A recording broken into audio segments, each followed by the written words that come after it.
Class 12 অ্যাকাউন্টেন্সির part A পার্টনারশিপের second unit reconstruction of পার্টনারশিপের ফার্স্ট টপিক আজকে আমরা করব, যা হলো change in profit sharing ratio.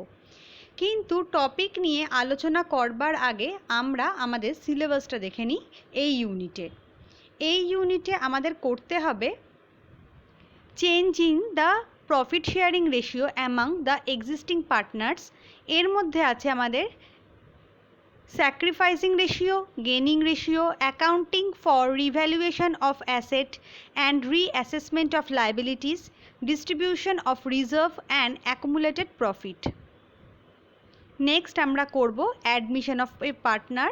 তার মধ্যে থাকবে আমাদের effect of admission of a partner on change in profit sharing ratio, treatment of goodwill as per AS 26, treatment of revaluation of asset and reassessment of liabilities, treatment of reserves and accumulated profit, adjustment of capital account and preparation of balance sheet. আর আমরা করব retirement and death of a partner.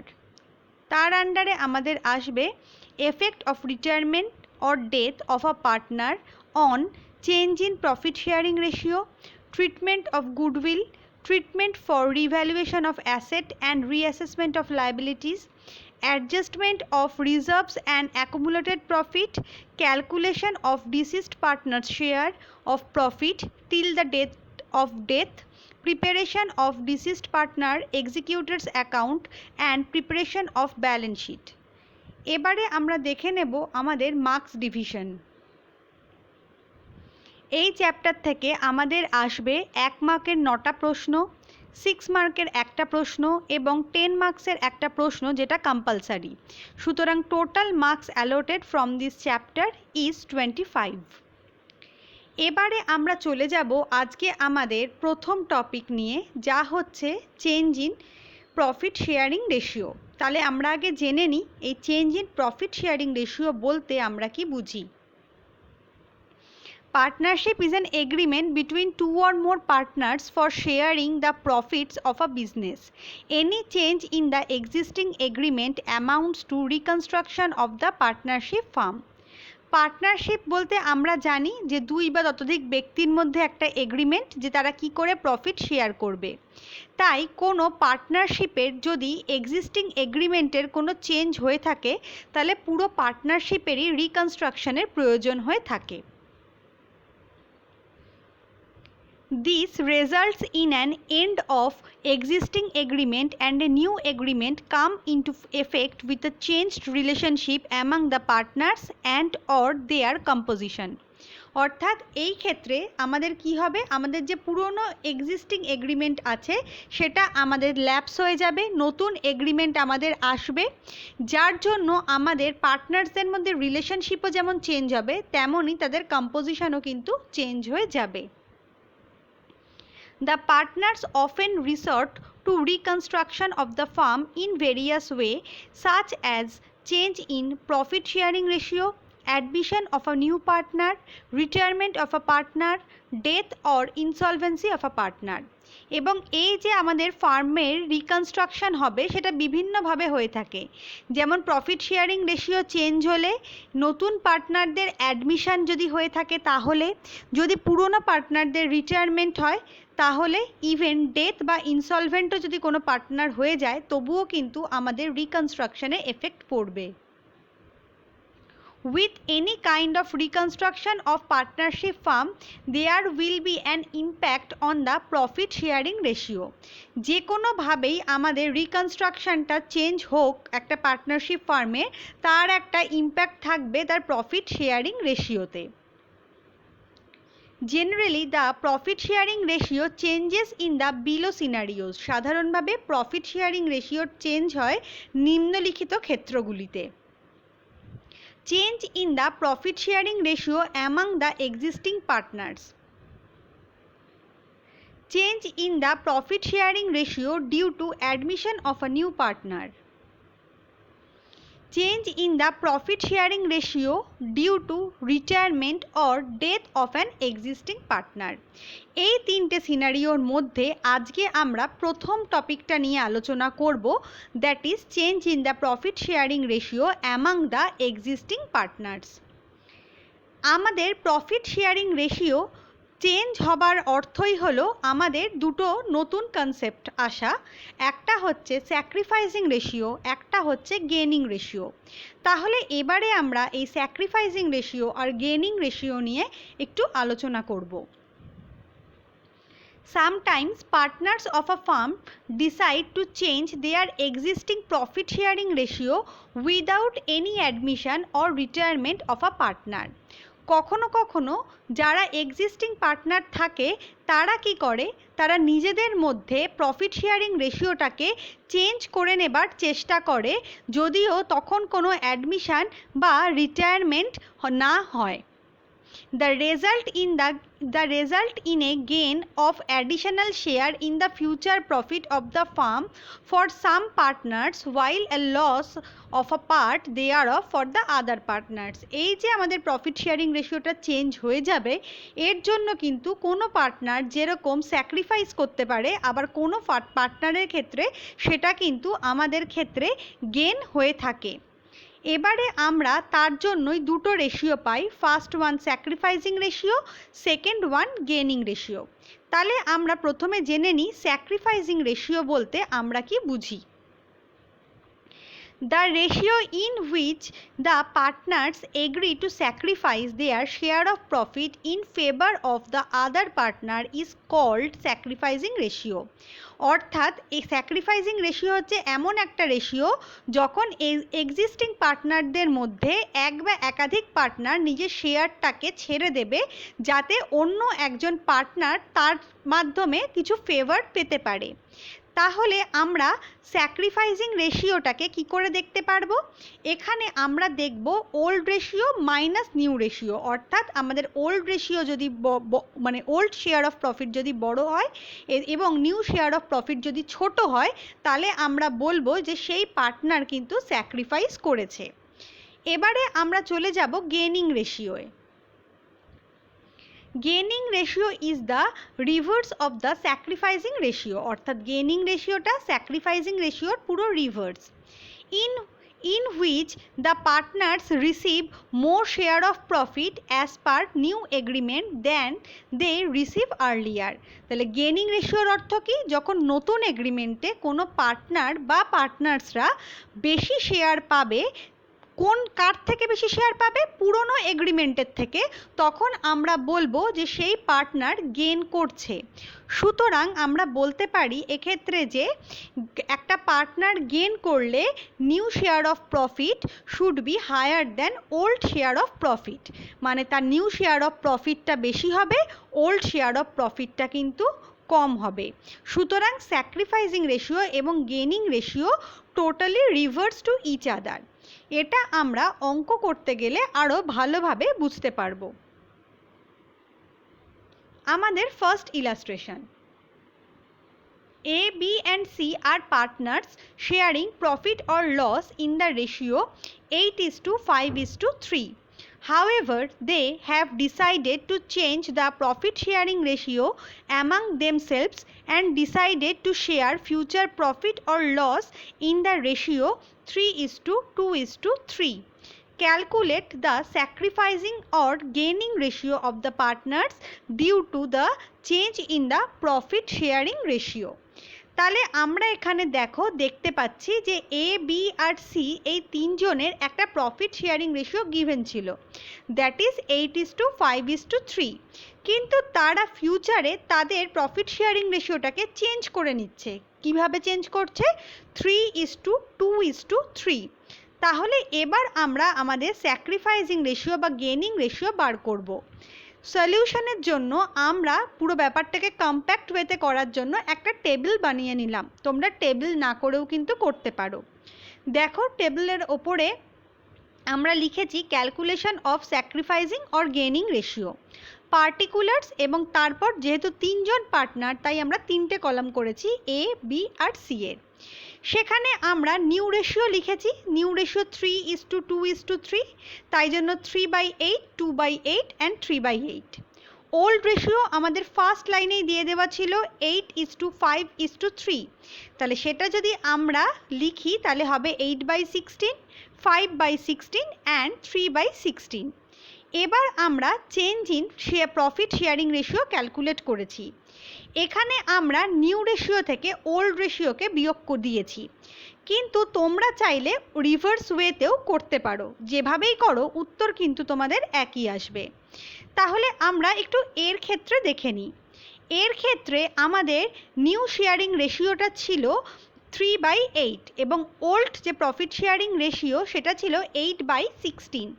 এটা যদি তোমরা করে দেখো তাহলে তোমরা দেখতে পাবে, বা এখান থেকেও তোমরা বুঝতে পারছো তার ওল্ড প্রফিট শেয়ারিং রেশিওটা বেশি ছিল নিউ প্রফিট শেয়ারিং রেশিওর থেকে। কতটা বেশি ছিল? 2/16 এটা বেশি ছিল। তাহলে যেহেতু তার ওল্ড রেশিও বেশি এবং নিউ রেশিও কম, তার মানে সে স্যাক্রিফাইস করছে। বি এর ক্ষেত্রেও আমরা দেখব 5/16 কিন্তু 2/8 থেকে বড়। কতটা বড়? 1/16। তাহলে এই যে আমাদের পেলাম আমরা 1/16টা, এটাও কিন্তু আমাদের ক্ষেত্রে স্যাক্রিফাইস করা হচ্ছে। কিন্তু সি এরটা যদি আমরা দেখি তাহলে সি আগে পেত 16 ভাগের মধ্যে 3 ভাগ, আর এখন পাচ্ছে 8 ভাগের মধ্যে 3 ভাগ। তার মানে তোমরা বুঝতেই পারছো এখান থেকে যে সি এখন কিন্তু বেশি পাচ্ছে। ক্যালকুলেট করলে তোমাদের ফিগারটা আসবে 3/16। যেহেতু সি এর ক্ষেত্রে new ratio higher than the old ratio, তাই জন্য সি কিন্তু আমাদের ক্ষেত্রে এখানে গেইন করছে।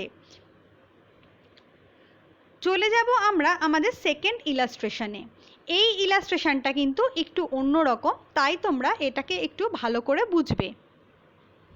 A, B and C are partners sharing profit or loss in the ratio 2:2:1. However, they have decided to share profit or loss equally with retrospective effect for the last 3 years. The profit for the last 3 years were rupees 36,000, 27,000 and 33,000 respectively. Show the adjustment of profit due to change in the profit sharing ratio by passing necessary journal entry. এখানে দেখো তোমাদের একটা profit sharing ratio বলে দেওয়া রয়েছে, সেটা হচ্ছে 2:2:1 এবং তোমাদের তার পরের লাইনে বলে দেওয়া রয়েছে যে তারা তাদের প্রফিট আর লসটাকে ফিউচারে ইকুয়ালি ভাগ করে নেবে। এবং থার্ড লাইনে তোমাদের প্রফিটও কিন্তু গিভেন রয়েছে। এই জায়গাটাই আমাদের কাছে নতুন, কারণ আমরা আগের অঙ্কে শুধু জেনেছিলাম স্যাক্রিফাইসিং রেশিও এবং গেনিং রেশিও কী করে ক্যালকুলেট করতে হয়। এখানে আমরা সেই চেঞ্জের এফেক্টটা দেখব প্রফিটের ক্ষেত্রে। সেই জন্য দেখো এখানে লেখা রয়েছে সেকেন্ড লাইনে, যেখানে আমরা পাচ্ছি profit or loss equally with retrospective effect, কারণ এটা পুরনো আমাদের যে প্রফিটটা রয়েছে সেই প্রফিটের যে শেয়ারিং রেশিওটা, প্রফিটটা যেভাবে শেয়ার হয়েছিল সেটাকেও কিন্তু নতুন রেশিও আসার ফলে অ্যাফেক্ট করা হবে। তাহলে আমরা চলে যাব আমাদের সলিউশনে। আমাদের যেহেতু 3 বছরের প্রফিট গিভেন আছে এবং 3 বছরের প্রফিট অলরেডি ডিস্ট্রিবিউটেড হয়ে গেছে, সেই জন্য আমরা 3 বছরের টোটাল প্রফিটটাকে ক্যালকুলেট করে নেব। 36,000, 27,000 আর 33,000 এই তিনটেকে যদি যোগ করো তাহলে দেখবে তোমাদের টোটাল প্রফিট আসবে 96,000। তার মানে এই 96,000 টাকার প্রফিট যেটা আমাদের মধ্যে ডিস্ট্রিবিউট হয়ে গেছিলো, মানে এ, বি আর সি এর মধ্যে, তার ওপরেই কিন্তু আমাদের এফেক্টটা পড়বে। এই এফেক্টটা দেওয়ার জন্য আমরা একটা টেবিল করেছি, কিন্তু টেবিল না করেও তোমরা করতে পারো। আমার মনে হয় টেবিল করলে তোমাদের ক্ষেত্রে সেই ক্যালকুলেশনটা করা অনেক ইজি হবে। দেখো একই রকমভাবে এখানে পার্টিকুলার্স আছে, 3 জন পার্টনার, তাই 3টে কলাম আছে এ, বি আর সি এ। তাহলে আমরা প্রথমে দেখে নেব যে এই 96,000টা এই আগের বছর অবধি, মানে যতক্ষণ না আমাদের চেঞ্জ হচ্ছিল রেশিওটা, ততদিন পর্যন্ত কত অ্যামাউন্টে সবার কাছে ক্রেডিট হয়েছে। দেখো 96,000টা আমাদের কাছে 2:2:1 ক্রেডিট হয়েছে, ওটাই কিন্তু ফার্স্ট লাইনে বলে দেওয়া রয়েছে। তাই ওটাকে আমরা 2:2:1 ডিভাইড করেছি। তাতে এর কাছে এসছে 38,400, বি এর কাছে এসছে 38,400, সি এর কাছে এসছে 19,200। কিন্তু এখন প্রফিট শেয়ারিং রেশিওটা চেঞ্জ হয়ে গেছে, সেটা ইকুয়ালি হয়ে গেছে। যেহেতু তিনজন পার্টনার, তাই ইকুয়ালি মানে বুঝতেই পারছো আমাদের নতুন রেশিওটা কিন্তু 1:1:1। তার মানে অ্যাকচুয়ালি 96,000টা আমাদের মধ্যে ডিস্ট্রিবিউট হওয়ার কথা কিন্তু 1:1:1-এ। তাই 96,000টাকে যদি আমরা ইকুয়ালি ডিস্ট্রিবিউট করি তাহলে সবাই পাবে 32,000 টাকা করে। তাহলে এবার আমরা একটু নেট এফেক্টটা কিভাবে হচ্ছে সেটা বুঝবো। আমরা পার্টনার ওয়াইজ বুঝছি। শুরু করব আমরা একে দিয়ে। ওল্ড রেশিও অনুযায়ী এর অ্যাকাউন্টে অলরেডি ক্রেডিট হয়ে গেছে 38,400, কিন্তু নিউ যে রেশিও সেটা অনুযায়ী এর পাওয়ার কথা 32,000। তার মানে এ অলরেডি বেশি পেয়ে বসে আছে। কতটুকু বেশি পেয়েছে? দুটোর ডিফারেন্স, যেটা আমরা বিয়োগ করলে পাবো 6,400। যেহেতু এ বেশি পেয়ে গেছিল অলরেডি, তাই এবার তার প্রফিটটাকে কমাতে হবে। আমরা জানি প্রফিট পেলে সেটা ক্রেডিট হয়, তাহলে প্রফিট কমাতে গেলে তার মানে তার ঠিক রিভার্স হবে, অর্থাৎ ডেবিট হবে। মানে 6,400টাকে আমরা ডেবিট করব। বি এর ক্ষেত্রেও আমরা দেখব। বি এর ক্ষেত্রে আমাদের অলরেডি বি পেয়ে বসে আছে 38,400, কিন্তু নতুন প্রফিট শেয়ারিং রেশিও অনুযায়ী বি এর পাওয়ার কথা 32,000। তার মানে বি বেশি পেয়েছে। কত বেশি পেয়েছে? অলরেডি বি অলরেডি 6,400 টাকা বেশি পেয়ে গেছে। তার মানে এই 6,400 টাকাটা এখন বি এরকে কমাতে হবে। তাই জন্য এখানে আমরা বি এর অ্যামাউন্টটাকে ডেবিট করব। নেক্সট আমরা চলে যাব সি এর কাছে। সি প্রিভিয়াস রেশিও অনুযায়ী পেয়েছিল 19,200 টাকা, কিন্তু ওর অ্যাকচুয়ালি নতুন প্রফিট শেয়ারিং অনুযায়ী পাওয়ার কথা 32,000 টাকা। তার মানে সি কম পেয়েছিল, তাহলে সিকে আরও বেশি দিতে হবে। কত বেশি দিতে হবে? ওই দুটোর ডিফারেন্স যেটা সি এর কলামে লেখা রয়েছে, যেটা 12,800।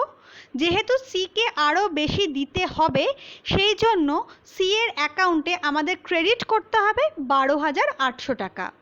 তাহলে এটা গেল আমাদের মেন ওয়ার্কিংয়ের পার্ট। তোমাদের এখানে দেখো জার্নাল এন্ট্রি চেয়েছে, তাই তোমাদের কিন্তু জার্নাল পাস করাতে হবে। তাহলে এক্ষেত্রে আমাদের জার্নালটা হবে S capital account debit 6,400, B's capital account debit 6,400, to C's capital 12,800। তাহলে এক্ষেত্রে আমাদের ন্যারেশনটা হবে adjustment of profit for change in the profit sharing ratio. এখানে আমাদের পক্ষে জার্নালের পুরো যেরকম প্রোফর্মা সেটা প্রতি ক্ষেত্রে মেনটেন করা সম্ভব হচ্ছে না, তোমরা বুঝতেই পারছো। কিন্তু তোমরা যখন পরীক্ষার খাতায় করবে তোমরা কিন্তু অবশ্যই প্রোফর্মা কেটে করবে, না হলে কিন্তু তোমাদের অঙ্কের ওখানে নাম্বার কাটা যাবে। এবারে আমরা চলে যাব আমাদের আর একটা টপিকে, যেটা revaluation of assets and liabilities. এটা পড়ে আমাদের প্রথমেই মনে হতে পারে যেটা তো অ্যাডমিশনের পার্ট, কিন্তু এখানে আমরা রিভ্যালুয়েশনের অঙ্ক করব এক্সিস্টিং পার্টনারদের দিয়েই। Any change in the profit sharing ratio may also involve adjustments in respect of revaluation of assets and liabilities, transfer of accumulated profit and losses to the partners' capital accounts in the old profit sharing ratio, and adjustment of partners' capital if specified so as to make them proportionate to the new profit sharing ratio. তার মানে কোনো profit sharing ratio change হলে সেটা কিন্তু শুধুমাত্র সেই রেশিওটা মানে গেনিং দ্য স্যাক্রিফাইসিং সেটাকে বোঝায় না, তার জন্য সমস্ত কিছুর ওপরে এফেক্ট পড়ে। কারণ রিভ্যালুয়েশনে অ্যাসেট আর liability, distribution of profit, goodwill সমস্ত কিছুই কিন্তু আমাদের প্রফিট শেয়ারিং রেশিওর ওপরেই ডিপেন্ড করে, এবং সেই জন্য আমাদের ওভারঅল পার্টনার্স ক্যাপিটাল অ্যাকাউন্টেরও কিন্তু অ্যাডজাস্টমেন্টের দরকার হয়ে থাকে।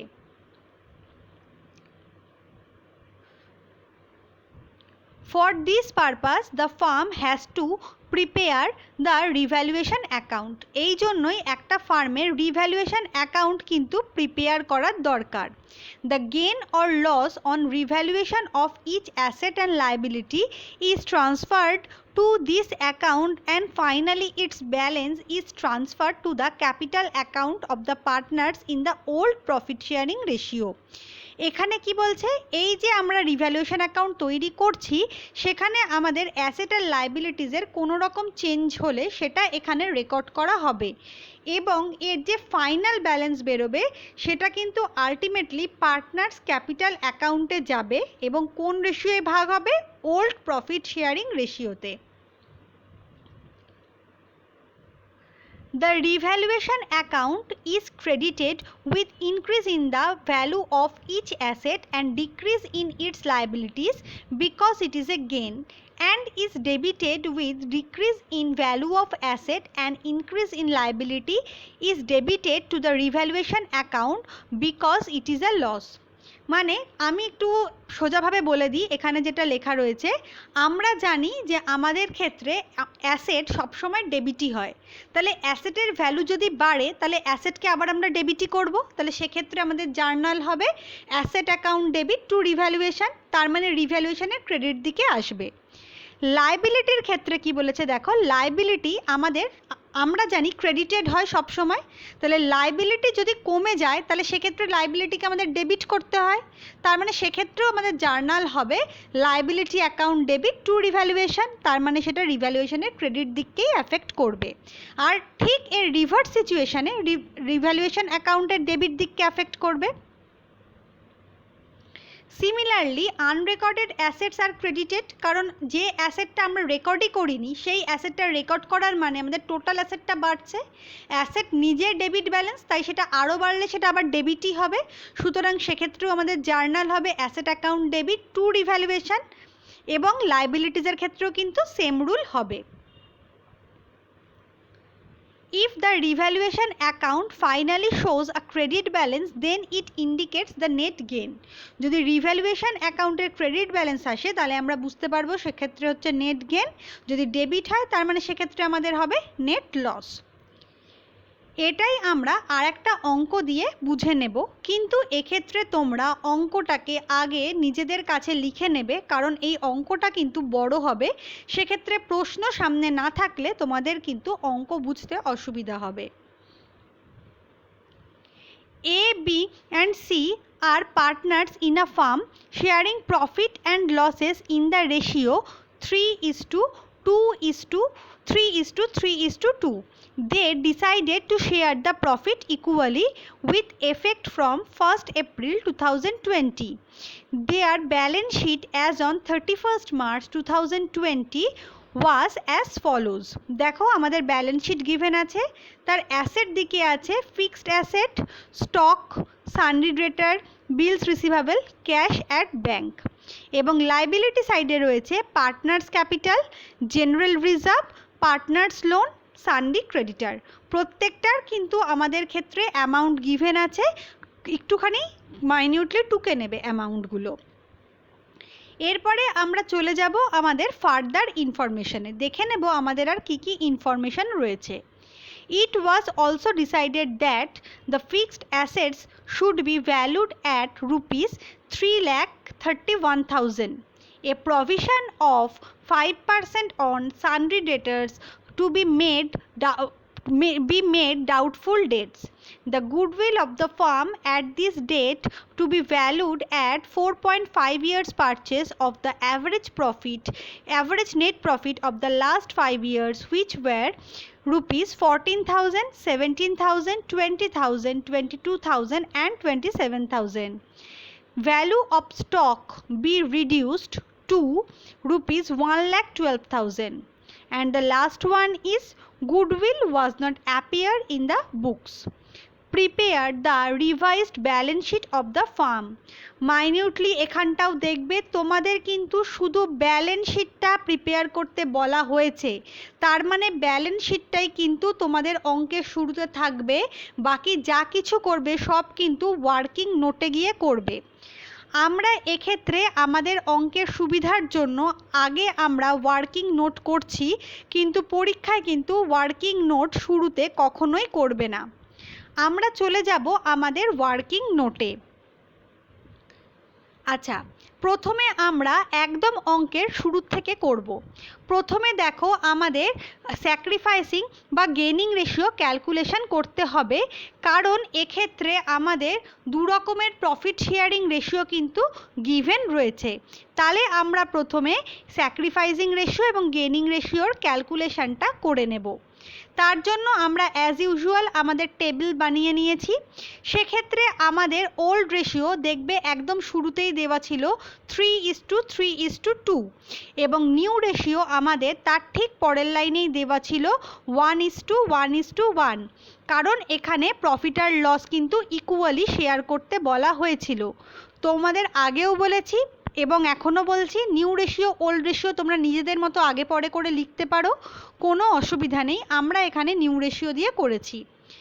এবার আমরা যখন change in profit sharing ratio করব, তখন আমরা ক্যালকুলেট করলে ইজিলি দেখতে পাবো যে এর ওল্ড রেশিও বেশি ছিল, তাই জন্য এ স্যাক্রিফাইস করেছে।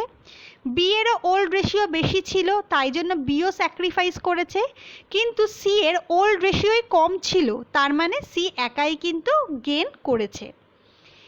এবারে আমরা চলে যাব আমাদের গুডউইলের ক্যালকুলেশনে। সেটা তোমরা ফার্দার ইনফরমেশনের পয়েন্ট নাম্বার 3-তে দেখতে পাবে। এখানে দেখো তোমাদের পাস্ট 5 ইয়ার্সের প্রফিট দিয়ে দেওয়া রয়েছে এবং অ্যাভারেজ প্রফিটের বেসিসে তোমাদের গুডউইল ক্যালকুলেট করতে বলা হয়েছে। তাহলে আমরা প্রথমে অ্যাভারেজ প্রফিটটাকে ক্যালকুলেট করে নেব। আমরা জানি অ্যাভারেজ প্রফিট মানে হচ্ছে ওই 5 বছরের প্রফিটের যোগফল, তাকে আমরা ডিভাইড করব 5 দিয়ে। যদি ওয়েটেজ থাকতো তাহলে কিন্তু আমাদের প্রত্যেকটা প্রফিটকে ওয়েটেজ দিয়ে গুণ করতে হতো এবং ডিভাইড করতে হতো টোটাল ওয়েটেজের কলামের অ্যামাউন্টটাকে। সেটা কিন্তু আমরা আগের ক্লাসেই দেখে নিয়েছি। অ্যাভারেজ প্রফিট এসছে আমাদের 20,000। তাহলে গুডউইল আমাদের কি করে বার করবে? সেই অ্যাভারেজ প্রফিট আর নাম্বার অফ ইয়ার্স পারচেস, যেটা আমাদের বলে দেওয়া রয়েছে 4.5। তাহলে আমাদের টোটাল এসছে 90,000। কিন্তু তোমরা যদি তোমরা যদি কোয়েশ্চেনের লাস্ট একদম অ্যাডজাস্টমেন্টে চলে যাও, মানে 5th অ্যাডজাস্টমেন্টে, সেখানে দেখবে যে বলা হয়েছে এই গুডউইলটা কিন্তু আমাদের বুকসে আসবে না। গুডউইল কিন্তু একমাত্র ব্যালেন্স শিটেই আসে, তাই বুকসে আসবে না, অর্থাৎ সেটাকে আমরা ব্যালেন্স শিটে দেখাতে পারবো না। তাহলে সেক্ষেত্রে আমাদের এই গুডউইলটাকে নিশ্চয়ই ডিস্ট্রিবিউট করে দিতে হবে, তাহলেই একমাত্র আমাদের গুডউইলটা আমাদের ব্যালেন্স শিটে আসবে না। তোমরা এবারে একটু ওপরের টেবিলটা ফলো করো। দেখো ওখানে সি একা গেন করেছিল, এ আর বি কিন্তু স্যাক্রিফাইস করেছিল। তাহলে এই যে সি গেন করেছিল, তার মানে তাকে এ আর বি নিজেদের শেয়ার ছেড়ে দিয়েছিল। তাহলে এই যে শেয়ার ছেড়ে দিয়েছিল এ আর বি, তার কম্পেনসেশন হিসেবে সে কিন্তু এ আর বিকে এই গুডউইলের কিছুটা করে পোর্শন দেবে। তাহলে আমরা প্রথমে দেখে নেব যে সি এর কতটা গুডউইল দেবার কথা। সি গেন করেছে 2/24। তার মানে টোটাল যে গুডউইল আছে, যেটা একটা ফার্ম নিজের সময় করে গেছে, নিজের বিজনেস কন্টিনিউ করার সময়, সেটা হচ্ছে 90,000। তার মধ্যে সি এর প্রাপ্য হচ্ছে 2/24, কারণ এইটুকু পোর্শনই ও গেন করেছে। তাহলে সেটা হচ্ছে 7,500 টাকা। তাহলে এই 7,500 টাকাটা কিন্তু সি দেবে। কাকে দেবে? এই 7,500 টাকাটা সি এ আর বিকে দেবে। কেন দেবে? কারণ এ আর বি স্যাক্রিফাইস করেছে, অর্থাৎ তাদের কোন রেশিওতে দেবে? স্যাক্রিফাইজিং রেশিওতে দেবে। তাহলে সেক্ষেত্রে এ পাবে এই যে 90,000 টাকার, তার স্যাক্রিফাইস করেছে 1/24, তার মানে 1/24 পেয়েছে। তাহলে সেটা এসছে 3,750। বিও কিন্তু তার স্যাক্রিফাইসিং যে রেশিও সেই অনুযায়ী কিন্তু টাকা পেয়েছে, সেটাও আমাদের এসছে 3,750। এবার তোমরা যদি এই দুটোকে যোগ করো, মানে 3,750 3,750কে, তাহলে দেখবে সেটা 7,500-র সাথেই কিন্তু সমান আছে। এবারে আমরা চলে যাব রিভ্যালুয়েশন অ্যাকাউন্ট তৈরি করতে। রিভ্যালুয়েশন অ্যাকাউন্ট বুঝতেই পারছো, তাই ওটা একটা অ্যাকাউন্টের ফরম্যাটে হবে, সেটাও বুঝতে পারছো, যার ডেবিট দিক থাকবে, ক্রেডিট দিক থাকবে। তোমরা চাইলে এক্ষেত্রে ইনার কলাম ইউজ করতেও পারো, মানে দুটো করে কলাম করতেও পারো, নাও করতে পারো। আচ্ছা, রিভ্যালুয়েশন অ্যাকাউন্ট নিয়ে আমাদের একটা কথা বলার, আমি এখানে দেখেছিলাম যে রিভ্যালুয়েশন অ্যাকাউন্ট মানে হচ্ছে আমাদের যত অ্যাসেট বাড়া বা কমা বা লস বা প্রফিট সেটা আমাদের ডিনোট করে, just exact to the liabilities. কিন্তু এখানে মনে রাখবে রিভ্যালুয়েশন মানে হচ্ছে কতটুকু দিয়ে চেঞ্জ হচ্ছে সেটা কিন্তু ম্যান্ডেটারি, চেঞ্জ হয়ে কত হচ্ছে সেটা এখানে ইরেলিভেন্ট। মানে আমার অ্যাসেট ছিল 10 টাকার, নতুন অ্যাসেট আমার হলো 15 টাকার, তাহলে এই 15 টাকাটা কিন্তু আমাদের রিভ্যালুয়েশন অ্যাকাউন্টকে অ্যাফেক্ট করবে না। যতটুকু টাকা বেড়েছে মানে আমাদের যতটুকু দিয়ে ইনক্রিজ বা ডিক্রিজ হয়েছে সেটুকু কিন্তু অ্যাফেক্ট করবে, কারণ ফাইনাল ফিগারটা শুধু এবং শুধুমাত্র ব্যালেন্স শিটেই দেখানো হবে। এখানে আমরা এর জন্য ফার্দার ইনফরমেশানের ফার্স্ট পয়েন্টে চলে যাব, যেখানে বলা হয়েছিল ফিক্সড অ্যাসেট কিন্তু ভ্যালু হয়েছে 3,31,000 টাকায়। তাহলে আমরা ব্যালেন্স শিটে দেখব আমাদের ফিক্সড অ্যাসেট ছিল 2,80,000 টাকা, নতুন অ্যাসেট আমাদের বলা হয়েছে 3,31,000 টাকা। তার মানে সেক্ষেত্রে আমাদের অ্যাসেট বেড়েছে। কতটা অ্যাসেট আমাদের বেড়েছে সেজন্য দেখো আমাদের ক্রেডিট দিকে বাই ফিক্সড অ্যাসেট বলে দুটোর ডিফারেন্স করা হয়েছে, তার মানে আমাদের 51,000 টাকা কিন্তু বেড়েছে। এরপরে আমরা চলে যাব পয়েন্ট নাম্বার 2-এ। পয়েন্ট নাম্বার 2 কি বলেছে, a provision of 5% on sundry debtors to be made doubtful debt. অর্থাৎ এখানে আমাদেরকে বলেছে যে 5% যে সান্ড্রি ডেটারের ক্ষেত্রে আমাদের ডাউটফুল ডেট দিতে হবে। আমাদের সান্ড্রি ডেটার আমরা জানি 60,000 টাকা, তার ওপর প্রভিশন চার্জ করছি। প্রভিশন আমাদের লায়াবিলিটি সাইডের জিনিস, তাই জন্য আমাদের এক্ষেত্রে প্রভিশন চার্জ করার জন্য সেটা রিভ্যালুয়েশন অ্যাকাউন্টের ডেবিট দিকে এসছে, কারণ আমাদের জার্নাল হয়েছে revaluation account debit to provision for doubtful debt, কারণ প্রভিশন কিন্তু ক্রিয়েট হচ্ছে এখানে। তাহলে আমাদের ডেটার ব্যালেন্স তোমরা যদি আমাদের প্রশ্নের ব্যালেন্স শিটে দেখো দেখবে সেটা আছে 60,000 টাকা, তার মধ্যে আমাদের 5% চার্জ করতে হয়েছে, সুতরাং সেটা হয়েছে আমাদের 3,000 টাকা। এরপরে আমরা ফার্দার ইনফরমেশানের পয়েন্ট নাম্বার 4-এ চলে যাব, যেখানে আমাদের স্টক রিডিউসড বলা হয়েছে 1,12,000 টাকা। তাহলে স্টক রিডিউসড হয়েছে বলে সেটা আমাদের ডেবিট দিকে অ্যাফেক্ট করেছে। তাহলে এক্ষেত্রে আমাদের দুটো যে গিভেন ব্যালেন্স শিট আর ফার্দার ইনফরমেশানের যে অ্যামাউন্ট দুটো ডিফারেন্স এসছে 8,000 টাকা। আমাদের আর কিছু এন্ট্রি নেই যেটা আমাদের রিভ্যালুয়েশন অ্যাকাউন্টকে অ্যাফেক্ট করবে, তাই আমরা ডেবিট আর ক্রেডিট দিকে টোটাল করেছি, করে দেখেছি ক্রেডিট দিক বড় এসছে, যা ডেবিট দিকের থেকে 40,000 টাকা দিয়ে বড়। সেই যে 40,000 টাকা সেটা কিন্তু আমরা পুরনো রেশিও অর্থাৎ 3:3:2 এই রেশিওয় ভাগ করেছি, কারণ আমাদের কিন্তু থিওরিটিক্যাল পার্টেও আমরা বলেছিলাম যে এটা কিন্তু ওল্ড প্রফিট শেয়ারিং রেশিওতেই ভাগ হবে। এবারে আমরা দেখব একটা জিনিসের ট্রিটমেন্ট যেটা কিনা আমাদের জেনারেল রিজার্ভ, যেটা এসছিল আমাদের ক্ষেত্রে 80,000 টাকা। আচ্ছা, জেনারেল রিজার্ভ কিন্তু আমাদের প্রফিটেরই পার্ট, কিন্তু সেটা আমাদের পার্টনার্স অ্যাকাউন্টে ট্রান্সফার করা উচিত ছিল, যেটা আমরা কিন্তু করিনি। তাই জন্য এটা পার্টনার্স ক্যাপিটাল অ্যাকাউন্টে ডিস্ট্রিবিউট করা হবে, এবং কী রেশিও ডিস্ট্রিবিউট করব, 3:3:2 অর্থাৎ ওল্ড রেশিওতেই কিন্তু আমরা ডিস্ট্রিবিউট করে দেব। এবারে আমরা আমাদের পার্টনার্স ক্যাপিটাল অ্যাকাউন্টে চলে যাই। আমরা দেখেছি পার্টনার্স ক্যাপিটাল অ্যাকাউন্ট কেমন হয়, তাই আমরা এখানে আর আলাদা করে ডিসকাস করছি না। তোমাদের ওপেনিং ক্যাপিটাল ব্যালেন্স দেখবে দেয়া রয়েছে 1,80,000 70,000, ওটাই আমরা প্রথমে বাই দিকে বাই ব্যালেন্স বিডি বলে লিখেছি। এরপরে আমরা রিভ্যালুয়েশন অ্যাকাউন্ট তৈরি করেছিলাম, রিভ্যালুয়েশনের ব্যালেন্সটাকে আমরা বাই রিভ্যালুয়েশন অ্যাকাউন্ট বলে লিখেছি। নেক্সট আমরা লায়াবিলিটি সাইডে যদি যাই দেখব জেনারেল রিজার্ভ বলে রয়েছে, তাই জেনারেল রিজার্ভটাকেও আমরা কিভাবে ডিস্ট্রিবিউট করব বলে দিয়েছি। তাহলে জেনারেল রিজার্ভটাকেও আমরা ওল্ড প্রফিট শেয়ারিং রেশিওতে কিন্তু ডিস্ট্রিবিউট করে দিয়েছি। এবারে আমাদের আর লায়াবিলিটি সাইডের এমন কিছু জিনিস নেই যেটা পার্টনারের ক্যাপিটাল অ্যাকাউন্টকে এফেক্ট করবে। কিন্তু আমরা দেখেছিলাম ওয়ার্কিং নোটের সময় যে আমরা ওয়ার্কিং নোট 2তে দেখেছিলাম যে গুডউইল যেটা ভ্যালু হয়েছিল এবং যেটা ব্যালেন্স শিটে অ্যাপিয়ার করার কথা নয় সেটা কিন্তু পার্টনারদের মধ্যেই ভাগ হয়ে গেছিল। তাহলে সেক্ষেত্রে সি পার্টনারদেরকে কিন্তু টাকাটা দিয়েছিল এ আর বিকে। তা কেন? কারণ তারা স্যাক্রিফাইস করেছিল। যেহেতু সি দিয়েছিল সেই জন্য সি এর অ্যাকাউন্ট কিন্তু ডেবিট হয়ে গেছে। তোমরা যদি ডেবিট দিকে যাও দেখবে সি এর অ্যাকাউন্টে ডেবিটে দুবার 3750 লেখা রয়েছে। কেন? কারণ একবার সে একে দিয়েছে, একবার সে বিকে দিয়েছে। তাহলে এই যে এখানে 2S ক্যাপিটাল 3750, বিস ক্যাপিটালও হচ্ছে 3750।